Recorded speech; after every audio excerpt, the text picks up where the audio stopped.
Hi, everybody. Welcome to another episode of The Soul Goals. I'm Dawn, and we have. A very hoarse Dixie. Yes. Oh my gosh. You've been struggling with the bronchitis situation for a while now. Yes, but that's okay. We're gonna power through. And yeah, so if I sound like I'm aging myself right now, do you remember Edith No. Ann who sat in the Yes. great big rocking chair? Loved that. I know Yeah. I did too. That's how I feel because she was like all stuffy. She always all the time. Oh my gosh. I'm going to probably have to do this afternoon is look that up because that was a Look big up thing Edith in my Ann. Yeah. childhood. Yeah. I love that. Thank you for that little walk down memory lane. Right? You've not only aged yourself, you've aged me too, and we're all in it together. There you That's go. right. That's right.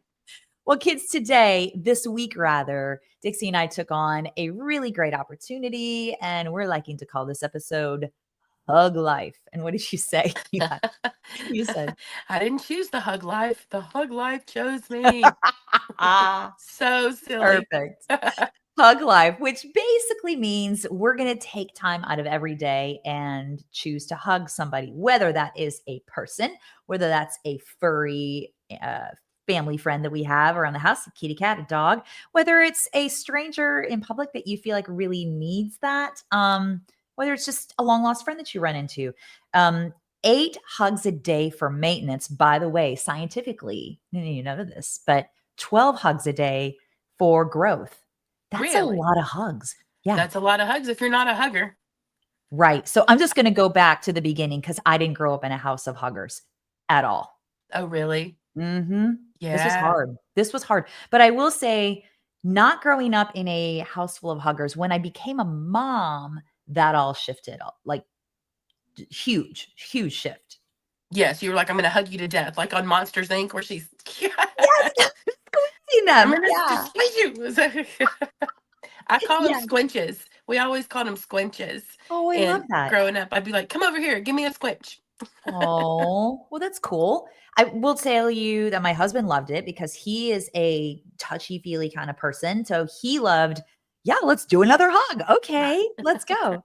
And my teenage daughter, who's still living here, is not in college just yet, was like, she's not around a lot. So like she gets home at 8:30 or 9 o'clock at night from her full day of school and practice. And I'm like, come on, I gotta catch up on some hugs with you. Yes, I need And 5. Here we go. yeah, right? And she's like, "Mom, this is" like, after day 2, I didn't really tell her why we was doing this. That's so funny. Yeah, and after day 2, she was like, Are you okay? Like, what's going on?" "Oh, it's No, for the podcast. We're good. excuse We're me. totally good." No, I love totally it. good. I love it. But I told Anna, my daughter, who is her love language is not physical touch. Let's just say that. She's like a quality time, words of encouragement. I mean, it's just physical touch is not her thing. So Yeah. I told her, I was like, hey, I said, I need hugs. And she looked at me she hugs on her terms. Let's just say that. Okay. And I said, for the podcast this week, I have to get 8 hugs a day. And she went, from me? Oh, And I no. was like, and I said, yeah. She goes, you have to have 8 hugs a day from me. I was like, yeah. She goes, Mom. I was like, no, I'm kidding, not from you, but That just in from you. general. Yeah. And I said, so you live here, so if I'm in a deficit at the end of the day, you're just gonna have to make up for the deficit. She was Yeah. like, so one day I went over to her and I was like, I just poked my arms out, and she's like, Mom. And I was like, put those arms around me now. Come on. Oh. Well, that brings me to a really interesting question I'm gonna throw out there as you're a mom. Do you feel like our kids go through those phases of I want the hugs, get away from me. I don't want the hugs. I want the hugs, get away from me. You know what I'm saying? Yeah, I think like with Anna, because Anna's super loving. Like you know her, she's super Yeah. loving. Yes. She's super approachable and relatable. She's just not a big physical toucher. But like when you watch her play, like when I watched her play her college sport, and her partner like made a big point. They run to each other. They do this little hard hug. They smack each other. All that Yeah. kind of stuff. And so I think like when you're talking about seasons, I mean, it might just be directly related to what's going on with them because there are times like when they're struggling, absolutely, they're just gonna like, come in for the hug. Right. Right. So maybe people who aren't physical touch people, maybe it's not that they're not physical touch people. Maybe it's that it always has to be attached to meaning. Oh, that's a Maybe. great point.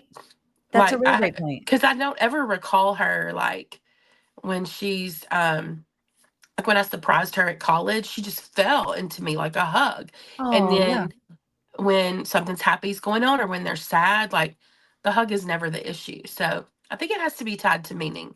And I Yeah. just thought of that. So that's very interesting that you ask about maybe it's just seasonal, like what's happening in their brain, you Yeah. know? And I think it's a great point because I think that it probably applies to all of us. Because I will tell you, coming from a household that didn't hug and Uh-huh. just like the non-physical, non-demonstrative kind of household that I lived in, Uh-huh. which, by the way, I'll throw myself under the bus. I've done a lot of therapy around that over the past 20 years. Ooh, yeah. Right. Public service announcement. I'm okay now. Yes, I Right. can I am okay with hugging. It's Right. still a little bit but I like the Yeah. meaning behind it. That's a great way to look at it because I do think, as moms, a lot of times if we feel like our kids need it or we feel like we need it for some reason, we're going in to really show that appreciation to our kids and they're like, back off. How do you not take that personally? How do you not get stuck in all of the minutia around it? And how do you just go, all right, it just is what it is. And this is where my daughter or my son is at this point. Hmm. Or, you know what, I don't need to attach so much stuff to it. It's just like you said, it's a season. So Yeah. maybe that's something that they're just, you know, it doesn't matter to them right now. But the hug, like the falling into your arms, like your daughter, Uh-huh. you went to see her at college the first time. I mean, that's Yeah. a really big deal. Yeah. I surprised her. One time she was just having, I mean, she probably wouldn't care me sharing this. She was just having a difficult time and was, Mhm.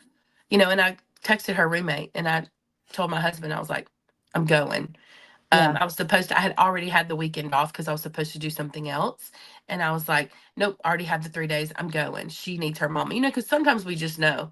Right. And I got her roommate to help me surprise her. And she just kind of looked up and she was like, Mom. And so Oh, it ended up being like a great weekend. But that's what, um, and yeah, those moments when sometimes you just need your mama. Our right. kids just need their mama. But Right. like my son though, he is a hugger. I can Okay. always go in for the hug and like just put my head on his chest, just snuggle right there. He just I don't have to beg. Like last night I said, "Hey, I need 2 hugs today. I'm in a deficit." And he was like, he kind of looked at me and he hugged me. He was like, "What are you doing?" I said, "You Oh, need he didn't 8." know. I was like, "You need 8 hugs a day." Like I don't have to explain to him. I can just hug him and he'll just hug back. He never even asked a question. Okay. He's just talking. And Yeah. so That's just who he is. I like that's yeah. the same thing with my husband. He's the same way. So I think it's really interesting. Is that a nurture or nature kind of situation that Mhm. comes into play? Like when you're talking psychology and how two children are brought up in the same household and how one is all about the physical touch and one is not about the physical touch, but you've done the same thing in raising both children. Yeah. So is that a nature versus like what, like if we want to Yeah. dive down that rabbit hole about Yeah. what's I the don't makeup know of the because person? we've been a huggy family. I mean, I'm a Mhm. hugger. I'm a toucher, feeler. I mean, I'm gonna hug you. Like, I mean, just at the restaurant, if I meet somebody and we have meaningful conversation and they're leaving the restaurant, I'm like, okay, I'm a hugger. They're Yeah. like, they go in for the hug. So, I mean, I'm just a hugger by nature. And I think my husband probably rides the line. I mean, he is too, but not as openly as I am. So maybe that's it. Maybe because we're different, Yeah. Um, Yeah, that makes sense. It's the two different, demonstrations, if you will, of yeah. your affection and what that means, like which just then we can go down that whole love languages talk and that whole Uh-huh. walk about, what is your love language, meaning what if you like, I think if unless you've been living under a rock, you you understand what Right. love language is. Right. Yeah. But basically, it's the thing that resonates with you, that feeds you the most, that you really crave from other people. And I Yeah. have found that we give everything that we need Right. instead of what our partner or our child or our friend needs. We automatically go to that kickback of what it is that we need, Yeah. and providing the person that's opposing us with what they need a lot of times is really hard to do because it's completely the opposite. Yeah. No, for sure. Mhm. For sure. Because I'll always take a hug. I always need a hug, pat on the back, all those things. Yeah. Yeah. Um, So I'm yeah, like Anna, though. I am totally yeah, like your daughter. I am yeah. more of those acts, and I will do acts all day long of service and the words of that, like, all of that stuff, but the physical going in for the touch that's a really challenging thing for me, like I said, and I always thought, like, on the years of therapy, right? I thought it's the household that I was brought up in, and I Hmm. have been told that's a piece of it, but Yeah. also you gotta know that the deeper side of what it is that we give to other people, whether it's physical touch or whether it's words or whether it's actions, it all stems back to what we're comfortable with and what we really need. That's what we automatically give. So Uh-huh. the challenge in connecting with somebody then is, like, it's like gift giving. I had this conversation with my daughter maybe 5 Yeah. years ago, and it's like, you have to think about the person you're giving the gift to. It's Hmm. not, "Oh, I think this gift is great because I would like to have it." It's, Right. you gotta think about what their feelings are and what their thoughts are and what their, desires are, and then Yeah. you gotta figure out how to navigate that space. I'm putting it really simplistically with the whole gift thing, but Yeah, trying to but kind of that's break it not down. unheard of because you hear Mhm. people that buy Christmas gifts and then they keep them and they have to go rebuy. So Right. you're really buying for yourself. So, Oh, right, right, like, I right. really like these. I think I'll keep them and go get her something else. But, Right. Right. But, like, but with then, emotions and the whole connecting on a deeper level, because I feel like hugging is, I mean, that can be a very vulnerable connection with an individual depending hmm, upon the feeling that you're living in and the stuff that you're kind of in the middle of. yeah, The season, like you talked about, like the different time of life, the meaning behind it and what's yeah, happening for you. hmm, So, yeah, I think yeah. that, go ahead. No, no, I have when you talk about like, for some people, it's super, like you're saying, like it can be really meaningful or not. Like I have Mhm. a girl I work with, a teenager, and she hugs me when she gets to work and she hugs me before she leaves. Like it's so Wow. important to her. And she does that to another, like the people that she loves, she's hugging. So Mhm. that's her way of showing you, that she loves you. And Yeah, yeah. so, but I bet because that's probably physical touch is probably her love language. Right. When So you think about it. here's my next question. How do we, when we are with someone else in relationship, in whatever form that is, how do we step outside of what it is that we need and we're comfortable giving and be able to give them what they need? Like, how do we relinquish that control and that ego in our brain and in our body so that we can do that? That's the real crux. That's hard. Yeah, I was sitting here going, when we master that, we'll all live in perfect peace and harmony, you know. But Well, sing Kumbaya together and it'll all right, be great. Yeah, right. But world I'll peace. tell you what helped me is in relating to my kids and my husband. And I wish I would have known about this years prior to what I did, but is the Enneagram. Are you familiar with that? I am. And Yeah. so when I realized what we all were in the house, Mhm. it was like a giant light bulb went off in my head. I was Mm. like, oh, okay, Yeah. now I get it. Yeah. Because Well, my daughter very much needs to feel safe and secure. yeah. I'm just all about the let's go on an adventure. Yeah. Oh, let's just fly by the seat of our pants. And so, and my son's a deep thinker and he's a researcher, and it's my husband's very much a protector. And so when you see all the dynamics, you're like, Mhm. okay, I understand the friction. And I also understand why certain kids go to certain parents, because for Right.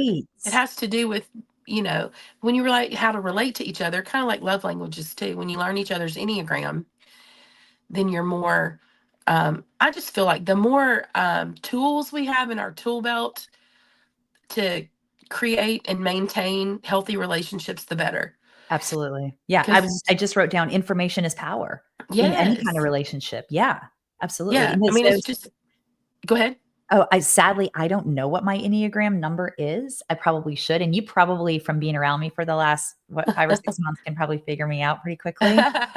But I think it's interesting when you talk about knowing what all 4 of you are, and then you can kind of look at that from a broader scope and go, "This makes sense why this person would have this reaction to this." This makes sense why I would have this reaction to my husband. This makes sense why I would have why I would want to hug and they wouldn't, if we're talking Yeah. about, hugging and such and the Yeah. physical Yeah. touch. Yeah. But that information being that powerful for us to be able to know, I'm a really strong believer in understanding what our hangups are.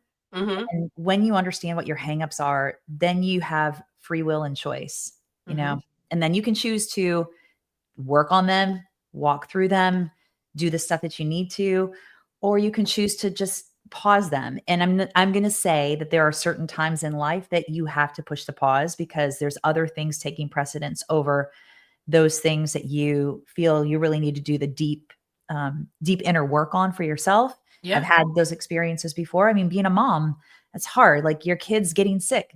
You can't, Yeah. you can't do like your journaling and your meditation as freely if you have a 2-year old and a 5-year old at home having whooping cough, Right. No, no, right? no.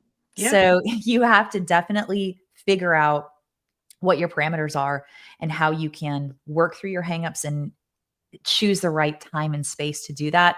And knowing to go kind of to tag back to what you just were talking about, the Enneagrams in your household, knowing what everybody is and how their personalities are kind of formed and work through the household and the relationships in general is really a huge key, I would think, to Mhm. be able to know more about yourself, to be able to work through that, and then to be able to, here's a step further, psychology 401 class.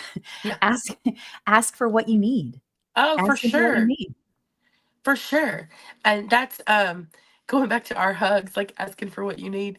Uh-huh. On a lighter note, I yes, I was with my daughter because I know she's not physical touch. I just decided to just mess with her. And how Oh, crazy is no. that?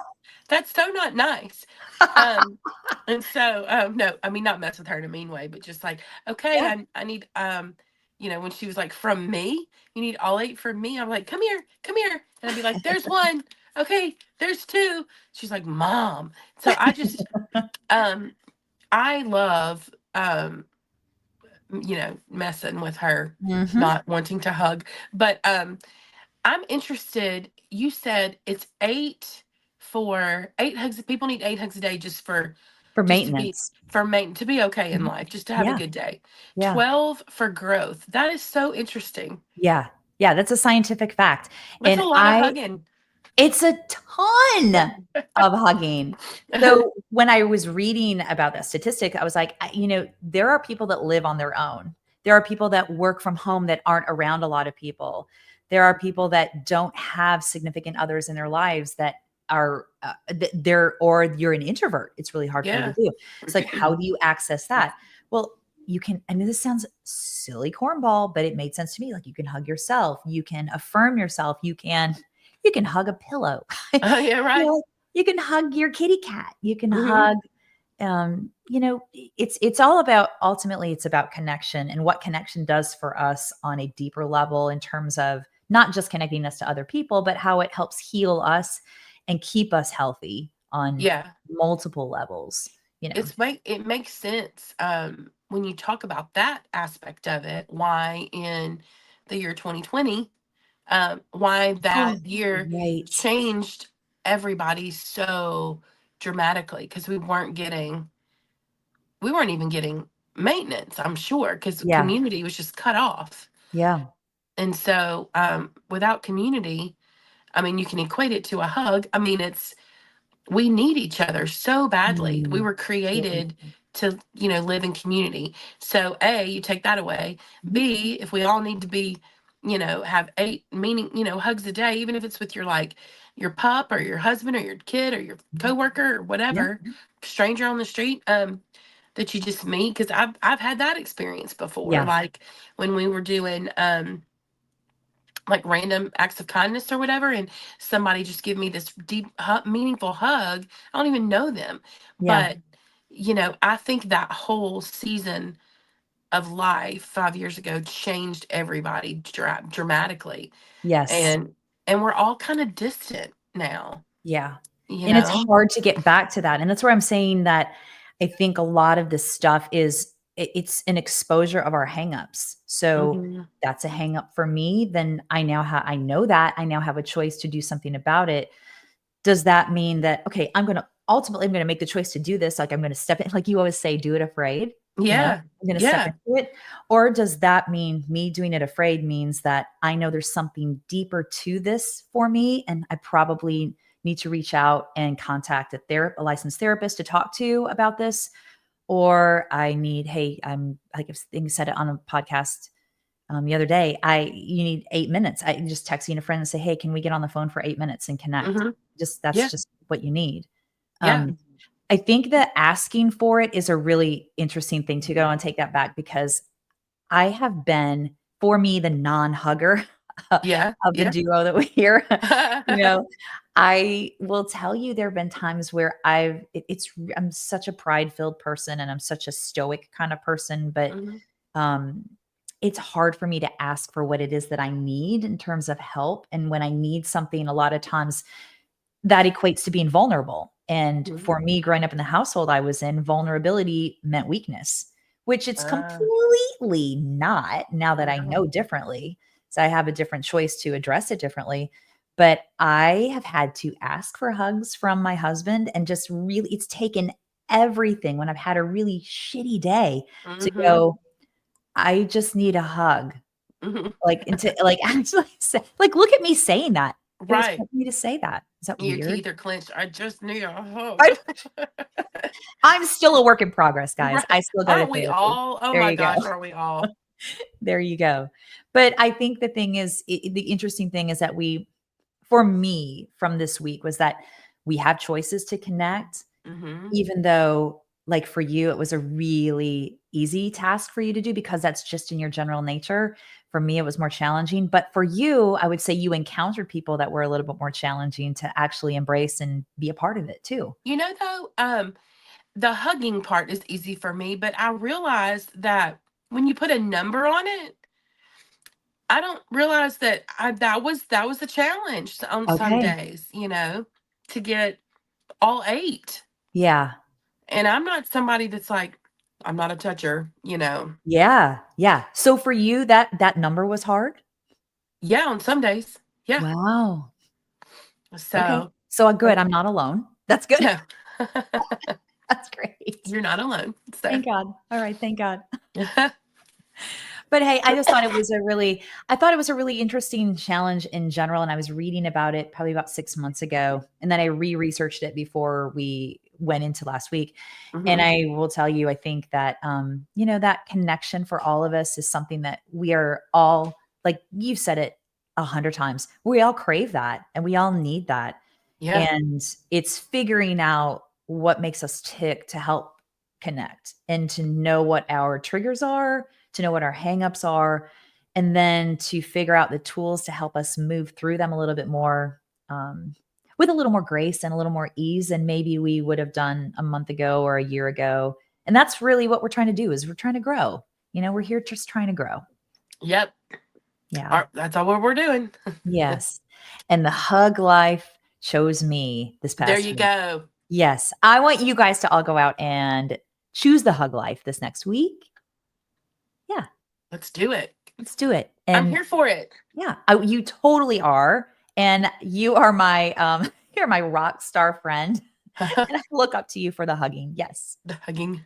Love it. Oh, I love it. Well, guys, until next week, I am Dawn and I'm Dixie. hey, we'll see you again.